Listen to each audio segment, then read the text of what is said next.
मीराबाई एक ऐसी भक्त थी जिसका सब कुछ श्री कृष्ण के लिए समर्पित था। किशोरावस्था से लेकर जीवन के अंतिम समय तक मीरा ने श्री कृष्ण को ही अपना सब कुछ माना। दोस्तों, तो चलिए जानते हैं मीराबाई के जीवन से जुड़ी कुछ रोचक बातें। भक्त कैसा हो और भक्ति कैसी होनी चाहिए, इसका उत्तम उदाहरण है मीराबाई। बचपन में उनके साथ एक ऐसी घटना हुई जिसके बाद किशोरावस्था से लेकर मृत्यु काल तक मीरा ने श्री कृष्ण को ही अपना सब कुछ मान लिया था और उनका स्मरण करते हुए ही उनमें समा गई। मीरा श्री कृष्ण की भक्त तो थी ही, लेकिन श्री कृष्ण से जुड़ने और श्री कृष्ण में ही समा जाने की अवधि में मीरा के साथ कई रोचक घटनाएं हुई, जिसके बारे में आपको जरूर जानना चाहिए। तभी आप मीरा की भक्ति को जान पाएंगे और समझ पाएंगे। मीरा केवल एक नाम नहीं है, उसकी भक्ति, तरंग, आस्था और श्रद्धा की गरिमा है।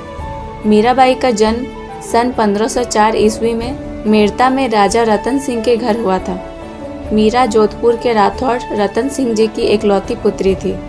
राजपूताना जाति में जन्मी मीराबाई का घर से बाहर जाने पर कठोर प्रतिबंध हुआ करता था, लेकिन बचपन में मीराबाई के साथ एक ऐसी घटना हुई जिसके बाद वो श्री कृष्ण के प्रति पूरी तरह से समर्पित हो गई। जब मीराबाई 8 साल की थी तब मोहल्ले में एक बारात को आते देखकर मीराबाई ने अपनी माँ से पूछा कि माँ, मेरा दूल्हा कौन है। उनकी माँ ने मीराबाई की बाल जिज्ञासा को शांत कराने के लिए कह दिया कि तेरे पति श्री कृष्ण हैं। इस घटना के बाद से ही मीराबाई ने श्री कृष्ण को अपना सब कुछ मान लिया और उनकी भक्ति में लीन हो गई। वो श्री कृष्ण की मूर्ति को नहलाती, नए वस्त्र पहनाती, भोजन का भोग लगाती, गीत गाती और नाचा करती थी। किशोरावस्था में मीरा श्री कृष्ण को अपना पति मान बैठी थी। इसीलिए तो मीरा कृष्ण की भक्ति में लीन होकर हमेशा कृष्ण का भजन गाया करती थी। मीराबाई का विवाह महाराणा सांगा के पुत्र भोजराज से हुआ, जो आगे चलकर महाराणा कुंभा कहलाए। शादी के पहले दिन ही मीरा ने अपने पति से कह दिया कि उनके पति केवल श्री कृष्ण है, लेकिन महाराणा कुंभा को मीरा की ये बात केवल मजाक लगी। हालांकि धीरे धीरे श्री कृष्ण के प्रति मीरा की भक्ति देख उन्हें भी विश्वास हो गया कि मीरा श्री कृष्ण की दीवानी है।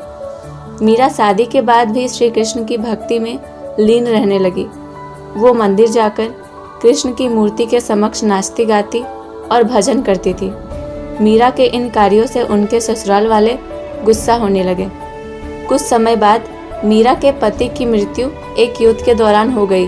पति की मृत्यु के बाद जब ससुराल वालों ने मीरा को सती होने के लिए कहा तो मीरा बोली, मेरे पति तो श्री कृष्ण है, भला मैं क्यों सती बनूं। मीरा अपने पति की मृत्यु के बाद भी मंदिर जाने लगी और भजन गीत गाकर नाचने लगी।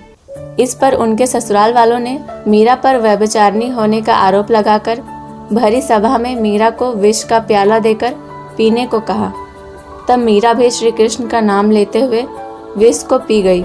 सबको लगा कि मीरा जीवित नहीं बचेगी, लेकिन विष का प्याला मीरा के लिए अमृत बन गया और श्री कृष्ण की कृपा से मीरा पर विष का कोई प्रभाव नहीं हुआ। ससुराल में कई यातनाएं सहने के बाद जब यातनाएं बर्दाश्त से बाहर हो गई तो मीरा महल छोड़कर कई जगह तीर्थ करते हुए वृंदावन पहुंच गई। इधर मीरा के महल छोड़कर चले जाने से राज्य में उपद्रव होने लगे। ब्राह्मणों ने कहा कि यदि मीरा वापस लौटकर आ जाएगी तो सब ठीक हो जाएगा। तब मीरा की खोज के लिए 2 सैनिक भी भेजे गए थे। उन्होंने मीरा को साथ लौटने की विनती की, लेकिन मीरा ने मना कर दिया। सैनिक बोले, यदि आप हमारे साथ जीवित नहीं लौटी तो हम भी वापस नहीं लौटेंगे। हमारे परिवार के बारे में सोचिए। तब मीरा ने सैनिकों से कहा, यदि मैं तुम्हारे आने से पहले ही संसार छोड़ गई होती तो क्या तुम खाली हाथ वापस लौट जाते। तब सिपाही बोले, तब तो लौटना ही था। इतना सुनते ही मीरा ने एक तार वाला यंत्र एक तारा उठा लिया और श्री कृष्ण की स्तुति करने लगी। मीरा की आंखों से प्रेम के आंसू बहने लगे और उसी समय मीरा श्री कृष्ण की मूर्ति में समा गई। तो दोस्तों, ये थी प्रेम की दीवानी मीराबाई की कहानी। दोस्तों, मुझे उम्मीद है कि ये वीडियो आपको अच्छी लगी होगी। अगर वीडियो अच्छी लगी हो तो वीडियो को लाइक कर दीजिए और चैनल को सब्सक्राइब कर लीजिए और बेल आइकन को भी प्रेस कर लीजिए ताकि हमारी अगली आने वाली वीडियो सबसे पहले आप तक पहुंच सके। धन्यवाद।